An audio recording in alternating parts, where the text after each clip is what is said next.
Hey, Victoria here from Lifetime Story Photography.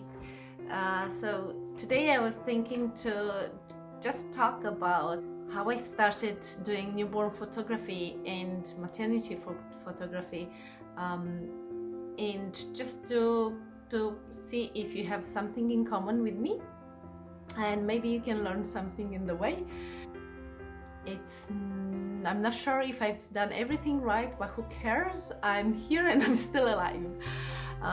So I'm Victoria from Lifetime Story Photography, and I've been doing just maternity and newborn since 2017.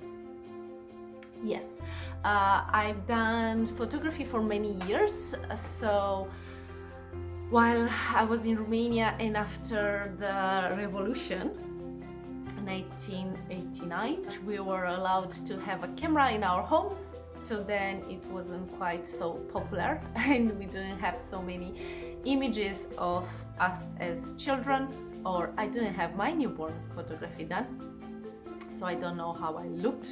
I remember my mom was telling me that I was super chubby. And had lots of curls, which I lost them, and I don't have them anymore. So after I got my hands on normal point and shoot cameras, I had it for many years. Then we moved in New Zealand in 2007, and after about 2-3 years being exposed to more professional cameras with my friends in the wedding industry, I said, well, one day I will have a family and I really want to be able to take photographs for my children. Well, at that time I thought I will have more children, but we have only one. I also thought about the thing that, because I was a food engineer at that time, I was thinking, what will I do when I will be old? I don't really want to stay on my children's head and back, so I want something to give me the option to explore quite a bit and to have fun. And I always love photography, and with photography you are not contained to the norms and standards. You can cross the boundaries, you can put your own spin on things. I was always drawn to the self-portrait world and creation, but coming from a real Christian community, I didn't know how to explore that thing, how to put my art ideas on the paper. Coming from a communist country, you're like, no, just work, go to work in a factory and go home and sleep it over, whatever. So when I had the chance to take some classes, I took some night classes. I was still working. I took night classes in photography, and I was like, stay a moment. This is not too bad. I could do this. I've learned a little bit about light, how to play the light, how to use the camera. I studied my camera about 6 months. It took me 6 months to buy my Canon 5D Mark III, just to do the research and compare Nikon, Canon, Nikon, Canon, Nikon, Canon, Nikon, Canon. And then I've decided to go with Canon, mainly because my husband was like, no, you have to go for the best thing, and I was like, no, I need to choose my own thing. And then it was the crop sense or the full frame, crop sense or full frame. So I went towards full frame because I said I want to have it for many years. In 2009, when I got my camera, I didn't know that I want to do as a professional or a business. I just wanted to have something which will last me forever. I could imagine myself having that old camera, same body, until I was really, really old. So, and hopefully it will last me till then. Hopefully I can give it to my child. I'm sure I will have many bodies acquired by that time, or some of them they will be sold and out of use. But yeah, so I bought the camera in 2009, and then I've done lots of things, from landscape photography to weddings, babies for my friends. it was fun and amazing. And I remember I was taking my husband in the nighttime to do the lights and the cars on the street, to do the fireworks and the long exposures, and he was like, oh, are you ready? And Chewbacca. So he still came with me in the nighttime, and he was still around me, and he's supporting me in whatever I do. But it was quite hard. And then after years of being in New Zealand, we had our baby, and I was pregnant, and I couldn't run with my tripod and my camera with a big belly, so I had to stop for a couple of years. In the meantime, over this 2 years period when I had my child, I soaked up so many videos, and this will be my advice: never stop learning. Research. It's so much fun to implement what you learn. You get so much inspiration, and one thing which I've learned is that people somehow are a little bit afraid of copying other people, and vice versa. So if you copy somebody else, they will say, oh, you copied me, how do you dare? Or if you get inspiration and you grow faster than them, again, they are in the why you're stealing my work, or so on. And I do understand the concept of market being oversaturated with photography, because we have access to all this camera and all this knowledge nowadays. But somehow the fear of not sharing, of the fear of being somebody to take you over, I think that's something which we have to lose it and leave it on the side. So I was always into learning more and exploring more, and I suck up in those 2 years so much. Then when we moved in Australia, 2016, and we bought a house here. Oopsie, sorry, my portable, my wireless mic, it's no battery, so I'm using a wire one. It still works. So when we moved here, I've had a small camera downstairs, and I said I want to do photography in a studio. And I've learned about Sue Bryce in 2009. So I watch her videos, creative live videos, and I was more orientated towards glamour photography, portraits of big humans rather than little babies. I never been into weddings. I hate weddings. I think it's lots of pressure and so much work, and whoever can. I do love the elopement part where it's more intimate, and yeah, I can do that easily, but I still didn't feel that I'm doing something right. So I was learning Sue Bryce since 2009. I didn't explore other photographers so much. Yes, I've seen Jerry Gionis with weddings, it wasn't my thing. I've seen a few more people, photographers on creative lives, and Sue Bryce attracted me the most. Then after we moved in Australia, and then I had my room set up for portrait photography, and I've done lots of ladies. I felt that I wasn't quite happy with my work, and that it was quite hard to work with women, especially because they are coming with so much baggage after giving birth, having children, and because I was always afraid of my English, I couldn't express myself. I knew how to pose. I'm very good at posing, but I didn't know how to express myself, and coming with a big baggage of being afraid to talk in English or in a better English, I just didn't know how to communicate with them. So my work didn't grow up so much.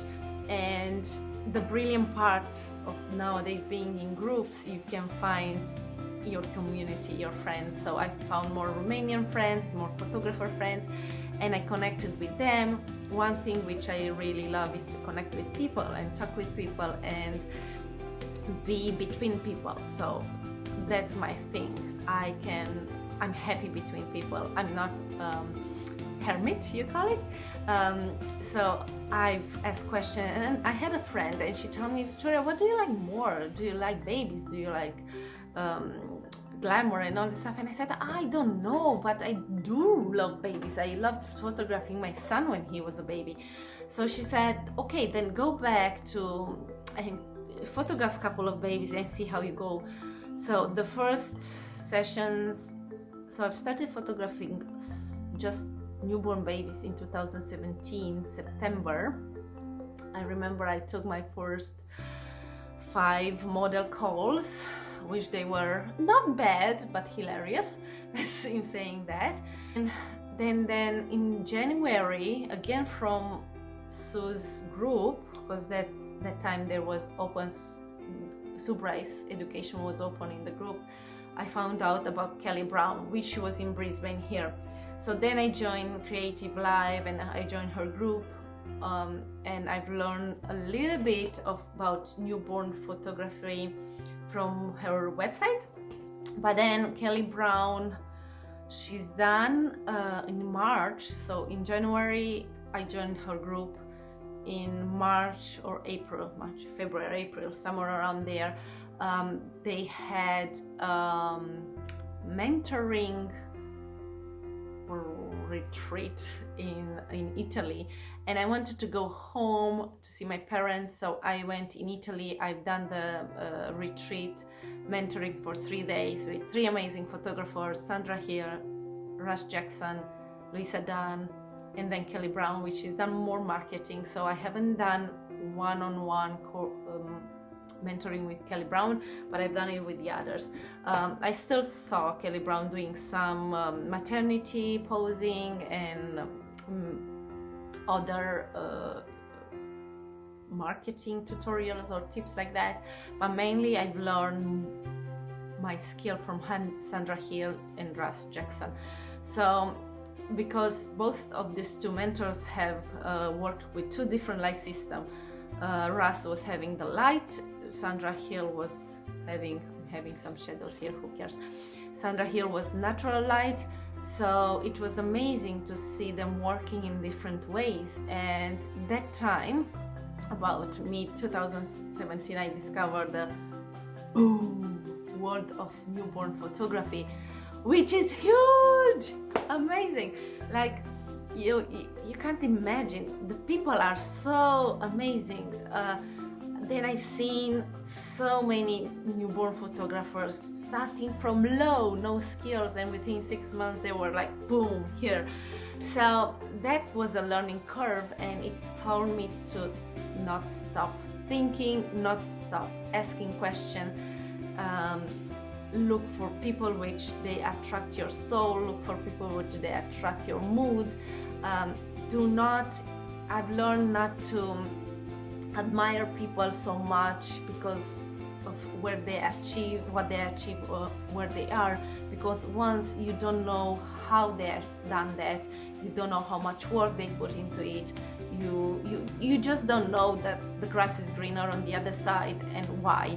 So I've learned to open my mind and to suck more information, and since then until now I met hundreds of photographers, which is amazing, and I get inspired from all of them, and I try things from them, and I hope people are trying things for me. I'm not scared of being copied. Hopefully you have something to copy. I know there are people being scared of in this industry that it's oversaturated, but from where I'm coming right now, I'm like, do you know what? Even if I won't have any clients, I will still have this amazing skill. I will still be able to photograph myself. So I've started now with the coronavirus thing. I started doing my own self-portraits. I start doing YouTube videos.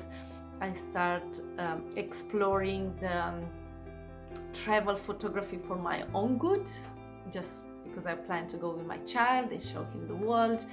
I plan to learn mirrorless camera.